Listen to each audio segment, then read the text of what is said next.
Hey guys, this is Zach Schiffer with our Pentecost prayer journey. Today we are on day 35. 35 days of prayer. I sometimes feel like, where did the month go? How did we get this far into this time of prayer? But it's about faithfulness and consistency that has brought us along this far. Today I'm going to read to you from Mark Batterson's book, Draw the Circle, the 40-Day Prayer Challenge, which has been the inspiration for most of our mornings together. And I'm going to read from page 194, called this is day 35 in the book, page 194, and it's this story here. It says, on July 1st, 1857, Jeremiah Lanphier was called to be a city missionary in New York City. He soon felt led to begin a daily meeting where business people in New York City could gather for midday prayer. The first meeting was held in September in the upper room of the consistory building of the Dutch Reformed Church in Manhattan. Only 6 people showed up. The following week, there were 14. The week after that, there were 23. Eventually, the prayer meeting expanded into the main sanctuary of the church and then outgrew the church itself. The prayer meetings began to multiply across the city until daily gatherings for prayer took place in almost every public building in New York City. Commenting on Jonathan Edwards' call to, quote, a visible union of God's people in extraordinary prayer, end quote, J. Edwin Orr writes, quote, when people are found getting up at 6 a.m. to pray, or having a half night of prayer until midnight, or giving up their lunchtime to pray at noonday prayer meeting, that is extraordinary prayer, end quote. Horace Greeley, founder of the most influential newspaper of its day, the New York Tribune, sent one of his reporters to investigate the growing revival.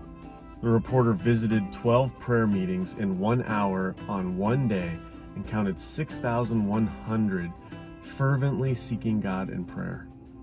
At the peak of the revival, it is estimated that nearly 10,000 people were converted every week in New York City, roughly 1% of the population of 1 million per week. I'd like to know who those 6 people were at the first prayer meeting. I can't help but wonder if they were discouraged that first week.